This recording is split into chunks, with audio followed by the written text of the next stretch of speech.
Hey there, Mike Barbanica, Mayor Pro Tem, City of Antioch. I'm going to try to do this as fast as possible today. It's a Wednesday morning wrap up. I haven't done this in a few council meetings, but I realize that not everybody is going to sit there and watch meetings from 6 p.m. to midnight. So let's jump right to it. First off, let me say I don't know why I should be surprised by this, but I guess at some level I was last night.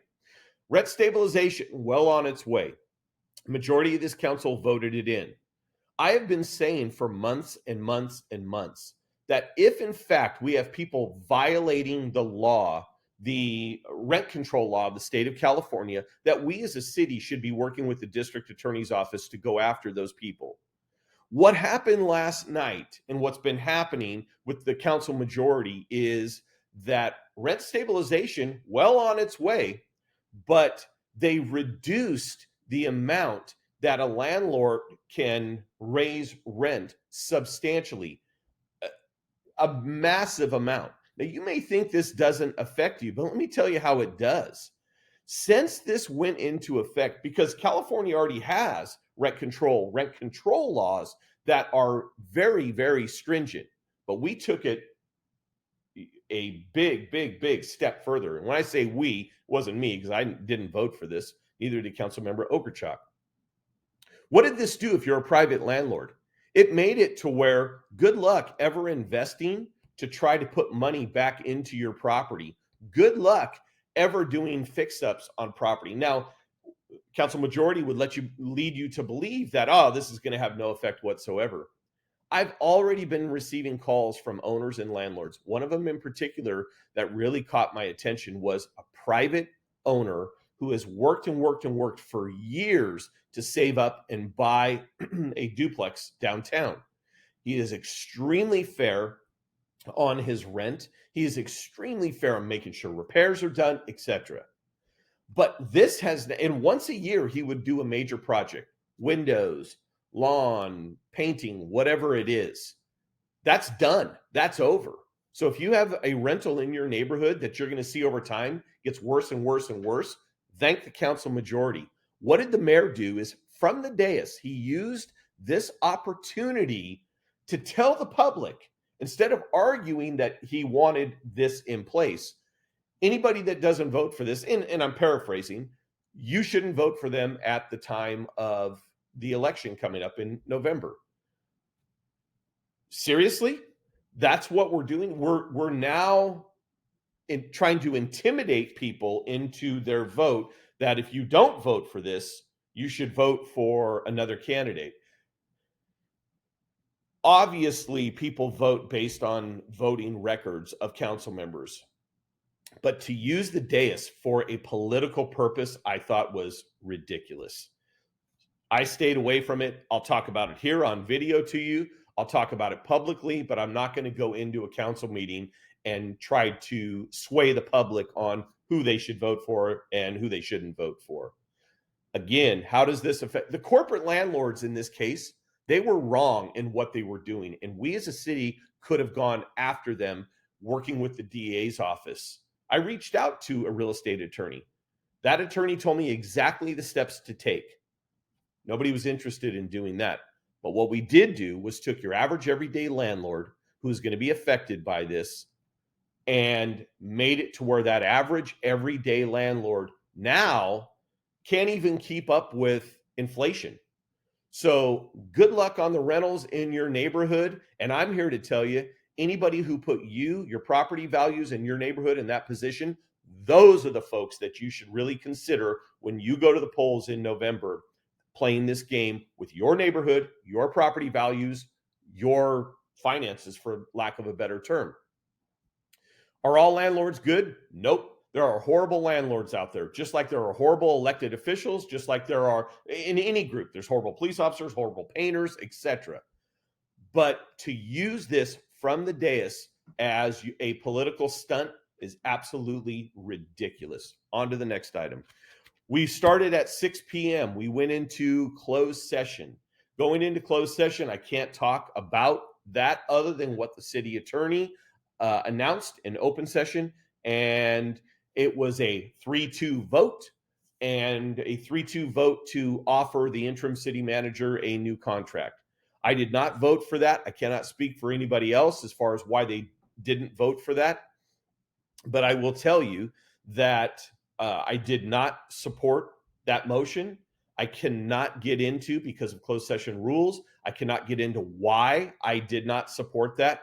But I would say, suffice to say that I did not vote for it, and that was announced in open session. However, we saw in open session the city attorney talking about that. It was a 3-2 vote.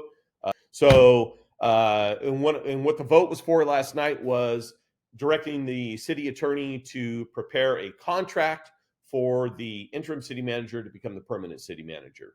And again, I did not vote for that. Neither did Councilmember Ogerchuk. I can't speak for her as to why. The mayor made several motions to take things out of order last night. Ultimately, he ended up leaving the meeting. So let me just go one by one. Public comments. The mayor was already gone by this point, by the time public comments came, because things were taken out of order. And public comments were really done, 3-4 hours into the meeting, where normally they're right up front. He was already gone by that point. I was running the meeting. There was some, what I thought initially was interference, like some bleed over coming in, where somebody was talking as a presentation was being done, or somebody was speaking. And initially I thought, it's bleed over and it's being picked up. And then at first it kind of caught me off guard. I didn't know what it was. I couldn't really understand it.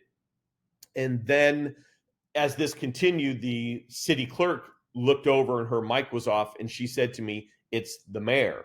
Well, the mayor had zoomed in. There was something going on. It's all over the internet. I'm not even going to get into it. But I did want to say publicly that I apologize that occurred for anybody that was listening to the meeting, or anybody that any comments were directed at or made to feel uncomfortable. Consent calendar went through, obviously. Let's see. Item 5, rent stabilization. I've already talked about that. I don't agree with it. We're taking money out of private landlords. I'm not worried about the corporate landlords out of state. They have their own attorneys, and the city could have addressed that. So could have the DA's office. However, according to the attorney that I reached out to. However, I don't agree with what is going to be occurring in the future in your neighborhoods. So I'll use this to say, anybody that voted for that, it was a 3-2 vote.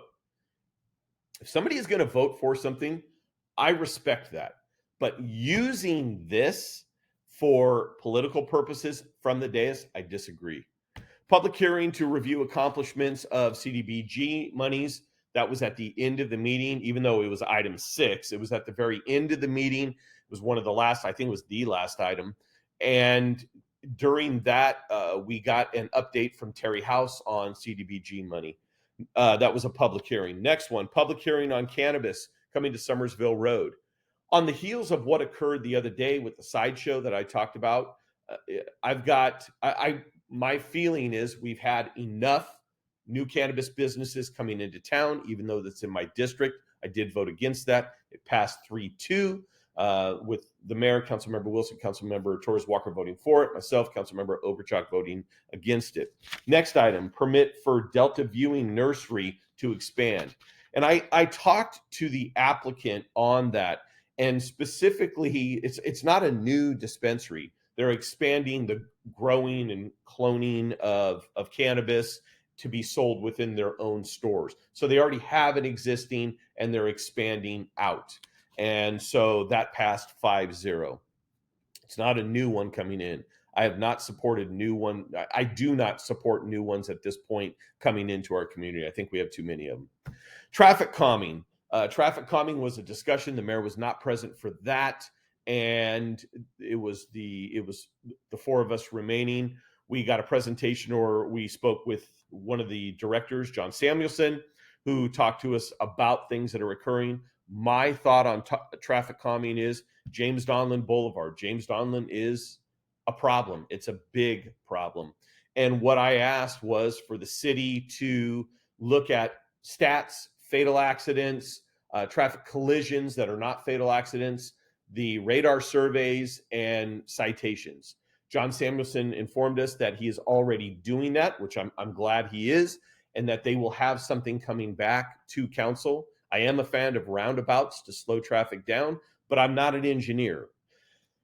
Additionally, I know people are going to wonder, why was the most recent radar survey voted in to actually increase some speed limits? Going to be straight, didn't really have much of a choice. Why didn't we have much of a choice? Because if we didn't vote that in, they wouldn't be able to enforce radar on those streets at all. So I personally believe, yes, we need the radar surveys, but we also need traffic calming in those areas to slow people down and reduce these accidents. It was a very long meeting. 5 of us were there. The mayor was there for a portion of the meeting, and then he zoomed in for one vote, and then he was gone. And I handled the rest of the meeting, and the remaining 3 other council members were there as well. So that's the wrap up. This is much longer than I expected. I apologize, but it was a big meeting. It was very long. Thank you, and have a great day.